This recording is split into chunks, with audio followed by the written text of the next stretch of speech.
কই গো দিদি, বাইরে এসে দেখে যাও, অনেকদিন পর তোমাদের গ্রামে আসলাম। আরে মিনা যে, কিরে তোর খবর কি? এতদিন পরে আসলি যে? কেন গো, কি ভেবেছিলে আর কোনোদিন আসবো না নাকি? আমাকে না দেখে ভালো থাকতে পারতে। অনেকদিন পরে এসেছিস বটে, কিন্তু কথা তো আগের মতোই আছে, চিড়েতে একদম মধু দেয়া। শুনলাম তোমার ছেলের নাকি বিয়ে দিয়েছো, তা কোথাকার মেয়ে এনেছো গো? সেটা জেনে এখন আর কি করবি? তোকে তো বলেছিলাম, তুই যেহেতু অনেক বাড়ি বাড়ি ঘুরিস, তাহলে আমার ছেলের জন্যও একটা ভালো সুন্দরী মেয়ের খবর আনিস। তা কই আনলি না তো? ও, এই জন্যই বুঝি ছেলের বিয়েতে আমাকে দাওয়াত করনি? তা হবে না কেন? তা বল, এতদিন আসিসনি কেন? অন্য কোনো কাজ ধরেছিলি বুঝি? না গো দিদি, সেই লজ্জার কথা কি আর বলবো। আমার স্বামীর স্বভাবের কথা তো জানোই, অনেক বলেছি বুঝিয়েছি, কিন্তু কোনো লাভ হয়নি। শেষমেশ গ্রামবাসীর হাতে ধরা পড়ে সকলে মিলে গণধোলাই দেওয়ার পর একটা পা ভেঙে বিছানায় পড়েছিল। ও তাই নাকি রে? অনেক সেবা যত্ন করার পর এখন অনেকটা সুস্থ হয়েছে, তবে একটা লাঠি হাতে ভর দিয়ে হাঁটতে হয়। আহারে, কত কিছু ঘটে গেল তোর জীবনে, আমরা তো এসবের কিছুই জানি না। এখন তোর বাচ্চা, শ্বশুর, শাশুড়ি সবাই তাহলে কেমন আছেন? খুব অভাবে আছেন তাই না? তা আছে একরকম, তা ওদেরও তো বয়স হয়েছে, এই বয়সে তো আর আগের মতো সব কাজ করতে পারেন না। সকালে বের হওয়ার আগে যতটুকু সম্ভব কাজবাজ গুছিয়ে দিয়ে বের হয়ে পড়ি সারাদিনের জন্য, তারপর ফিরতে ফিরতে একদম রাত। একা একটা মেয়ে হয়ে এতজন লোকের দায়িত্ব নেওয়া কি চারটিখানি বিষয়? তুই কিভাবে পারছিস জানি না বাবা, আমি হলে হয়তো এত কিছু একা হাতে করতে পারতাম না রে। ওপরওয়ালা তাকে সেই পরিমাণ কষ্টই দেয়, যে পরিমাণ কষ্ট সে সইতে পারে। আমি পাচ্ছি সব মানতে, ভেবো না। তুই বস, আমি তোর জন্য এক থালা গরম ভাত নিয়ে আসি। এই ভর দুপুরে আমার বাড়ি এসেছিস, না খেয়ে যাবি না একদম। তার আগে তুমি শাড়িগুলো দেখো না গো দিদি, তোমার শাড়ি কিনলেই না আমরা দুটো ভাত খেতে পারি। হ্যাঁ হ্যাঁ, আমি শাড়ি কিনবো, যদিও আমার এখন কোনো শাড়ি লাগবে না, তাও আমি কিনবো। তুই বস, ভাতটা নিয়ে আসি। শোনো দিদি, তাহলে তোমার জন্য ভাত নিয়ে আসবে, কিন্তু একা একা খেতে পারবো না। আচ্ছা আচ্ছা, তুই চুপ করে বস, এখন আমি নিয়ে আসছি।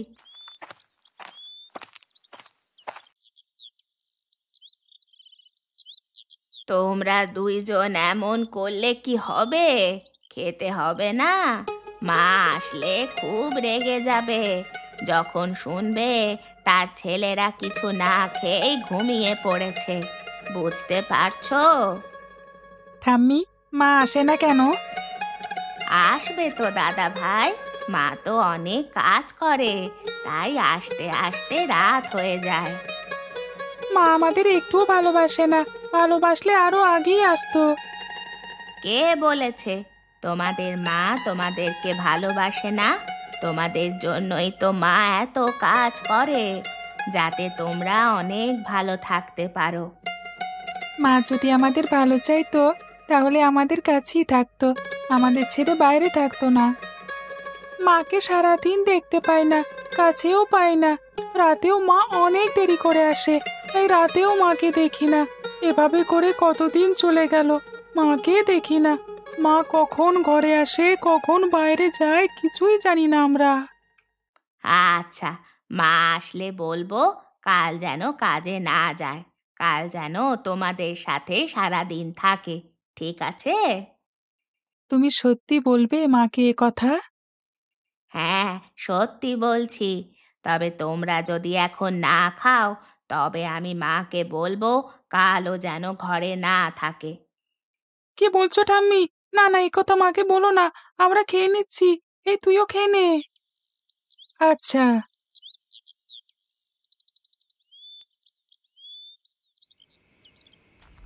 বৌমা, রান্না বসিয়ে দিয়েছো?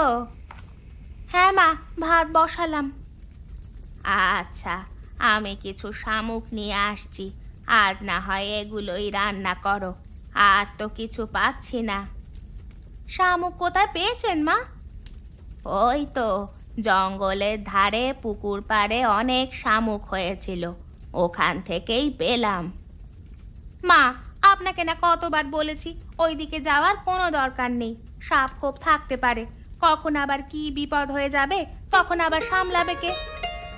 নিজের মেয়ে হলেও হয়তো এরকম করে ভাবতো না, কিন্তু মা, এই পুরো পরিবারের কথা ভাবতে গিয়ে তুমি যদি ঠিক থাকতে না পারো তাহলে কেমন করে হবে বলো তো? কেন মা, আমার আবার কি হলো? কিছু হয়নি, কিন্তু হতে কতক্ষণ? পরিবারের সবার কথা ভাবতে গিয়ে নিজের কথা তো ভুলেই গেছো। নিজের চেহারাটা কখনো আয়নায় দেখেছো? কি হাল করেছো? আজ আমার নাতিদের কথা রাখতে গিয়ে ঘরে রয়েছো, তাও আবার রান্নাঘরে চলে এসেছো। আমি না আসলে তো আপনাকে রান্না করতে হতো, আর এই গরমে উনুনের কাছে আগুনের তাপে আপনাকে আসতে দিতে ইচ্ছে হচ্ছিল না, তাই আমি নিজেই রান্না করছি। এমনিতেই তো আপনার শরীরটা ভালো না, তাই না মা? বৌমা, এত বেশি ভালো হওয়াটাও ভালো নয়, কথাটা মনে রেখো। অন্যকে ভালো রাখতে গেলে আগে নিজেকে ভালো থাকতে হয়। পরে যদি তুমি নিজেই অসুস্থ হয়ে যাও তখন কি হবে বলো তো? কে দেখবে তোমাকে? একটিবার ভেবেছো? কেন মা, আপনারা সবাই তো আছেন, দেখবেন আমার কিছুই হবে না। আপনাদের ভালোবাসা আমাকে সব খারাপ বিপদ আপদ থেকে রক্ষা করবে।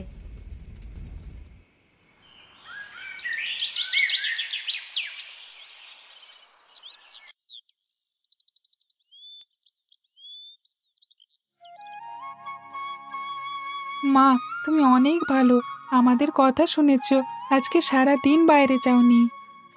হুম, আমি তো তোমাদের কথা শুনি, কিন্তু তোমরা কি আমার কথা শোনো? ঠাম্মি আমাকে সব বলেছে, আমি না থাকলে তোমরা খাও না, তাই না? না তো মা, আমরা সবই খাই। বৌমা, এই অবেলায় কিছু কুঁচো মাছ ধরেছি, এই খাওয়ার পরে তুমি একটু কষ্ট করে পরিষ্কার করে ফেলো কেমন? তোমার কি কোনো আক্কেল জ্ঞান নেই নাকি গো? দেখছো তো মেয়েটা একটার পর একটা কাজ করতেই থাকে, কোনো বিরতি নেই। তারপর আবার অবেলায় তুমি মাছ ধরে আনলে, এখন বলছো আবার কেটে ধুয়ে রাখতে।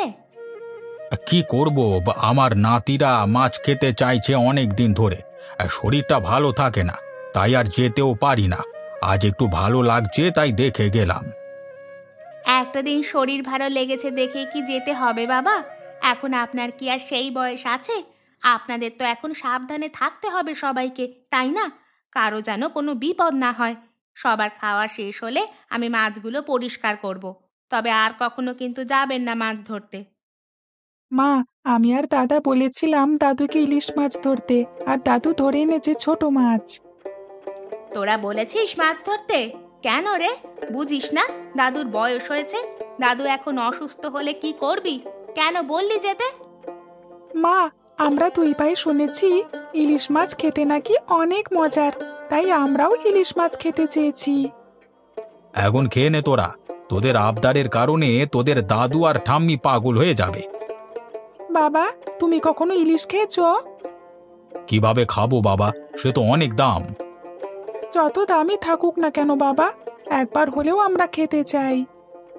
আচ্ছা বাবা, আমি চেষ্টা করব আনার, এখন খেয়ে নে না। আমার তো অনেক কাজ আছে, আর কথা বলিস না। আচ্ছা মা, খাচ্ছি।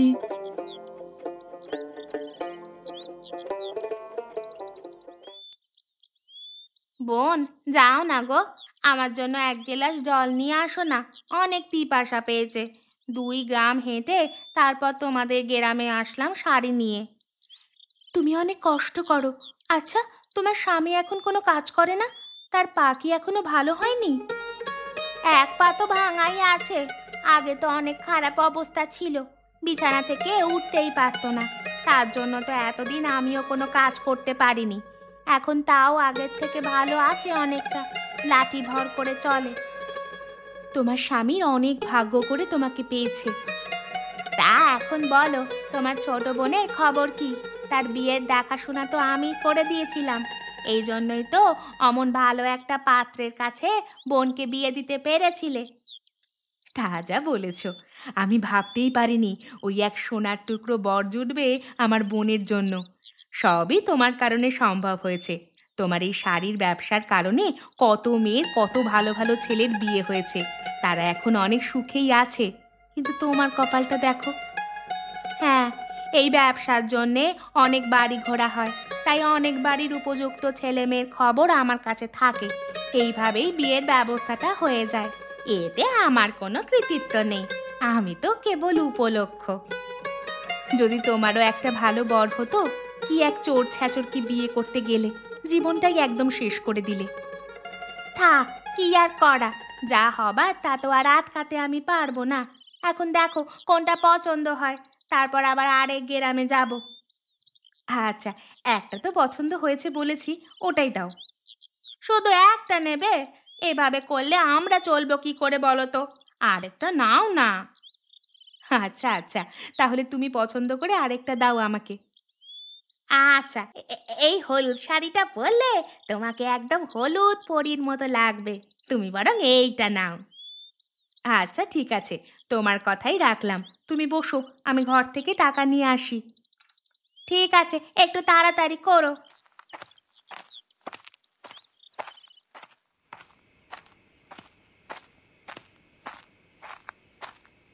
ইস, আজ এত রাত হলো কিভাবে বুঝলামই না।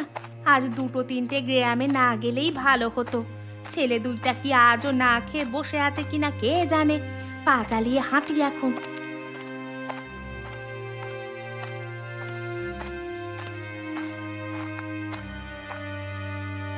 আরে, রাস্তার ধারে ওইটা কি চিকচিক করছে, কাছে গিয়ে দেখবো নাকি? ওমা, এটা তো দেখছি একটা ইলিশ মাছ। কিন্তু এত রাতে রাস্তার পাশে আসলো কিভাবে এই মাছ? আচ্ছা, একটু আগে যে দেখলাম কয়েকজন জেলে যাচ্ছে মাথায় মাছের হাঁড়ি নিয়ে, ওখান থেকে পড়ে যায়নি তো? হ্যাঁ, আমি বরং মাছটা বাড়ি নিয়ে যাই।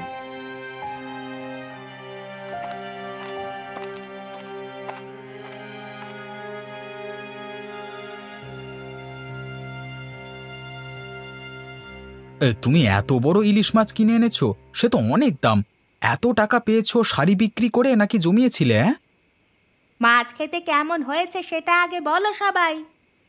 তুমি খুব মজা করে রান্না করেছো মা, খুব ভালো হয়েছে। রান্না তো তোমার সব সময় ভালো হয়, তা বলে না। কিভাবে অত টাকা দিয়ে মাছ কিনে আনলে সেটাই হচ্ছে কথা। 1 টাকাও লাগেনি আমার। আচ্ছা, কেউ খুশি হয়ে তোমাকে উপহার দিয়েছে তাই না?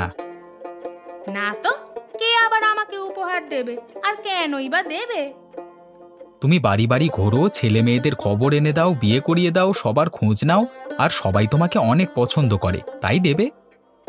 না, আসলে মাছটা আমি কুড়িয়ে পেয়েছি রাস্তার ধারে। কি বলছো বৌমা, কিভাবে পেলে? রাতে বাড়ি ফেরার সময় কয়েকজন জেলেকে দেখলাম যেতে ওই রাস্তায়, মাথায় করে হাঁড়িতে মাছ নিয়ে যাওয়ার সময় হয়তো একটা ইলিশ মাছ কোনোভাবে হাঁড়ি থেকে পড়ে গেছে, তারা খেয়াল করতে পারেনি। মাছটা যখন দেখতে পেয়েছো তখন তাদেরকে ডেকে মাছটা দিয়ে দিতে। ততক্ষণে ওনারা সবাই চলে গেছেন, আর আমি যদি ওখানে মাছটা ওভাবে ফেলে রেখে আসতাম তাহলে কুকুর বা বিড়াল এসে খেয়ে ফেলতো। তাছাড়া আমার ছেলে দুটো অনেক দিন থেকেই তো ইলিশ ইলিশ করছে, সব মিলিয়ে মাছটা ফেলে আসতে আর পারিনি। আচ্ছা বৌমা, তাহলে ভালোই করেছো নিয়ে এসে। হ্যাঁ, আর বৌমার হাতে ইলিশ মাছ রান্নাটা অসাধারণ হয়েছে। বাবা, আরেকটা টুকরো দিই আপনাকে? না রে মা, আর খেতে পারবো না। অনেকদিন পর মজার তরকারি পেয়ে অনেকখানি খেয়ে ফেলেছি, আর না। তোমাকে একটা পেটি দেবো? দিতে পারো। ইলিশ মাছের নামই শুনেছি সারা জীবন, কিন্তু খেতে পারিনি কখনো। আজকে তোমার জন্য খেতে পারছি, তোমাকে অনেক ধন্যবাদ। তোমাদের সুখী দেখলেই আমার শান্তি লাগে। কিন্তু এভাবে আর কতদিন বৌমা? তোমারও তো বয়স বাড়ছে, তাই না? আমি বলি কি বাবা, তুই না হয় বেশিক্ষণ দাঁড়িয়ে থাকতে পারিস না, কিন্তু বসে তো থাকতে পারিস। তুই এমন কোনো কাজ কর যেটা বসে বসে করা যাবে। হ্যাঁ, তাহলে বউটার উপর চাপ কমবে কিছুটা। বলো বাবা, কি কাজ করতে হবে আমাকে? আমি করতে রাজি। তুই বসে বসে সুপারি গাছের খোল দিয়ে ঝুড়ি বানা। আমাদের তো অনেক সুপারি গাছ আছে। ভালো কথা বলেছ মা। যদি পারো কাউকে দিয়ে আজকেই কিছু খোল পাড়িয়ে দাও। আমি আর দেরি করব না, আজকে থেকেই কাজে নেমে পড়ব। তোমার বৌমা যদি সংসারের জন্য এত কিছু করতে পারে, তাহলে আমি এই সামান্য কাজ করে তাকে একটু চিন্তামুক্ত করতে পারবো না? আচ্ছা বাবা, আমি দেখি, কালুকে আজ বলে দেখি ও পারবে কিনা। যদি হয় তাহলে আজ থেকেই শুরু কর। কি বৌমা, তুমি কি বলো? হ্যাঁ মা, এটাই ভালো হবে। এর চেয়ে এই মুহূর্তে ভালো কিছু আর হতেই পারে না। একদম ঠিক।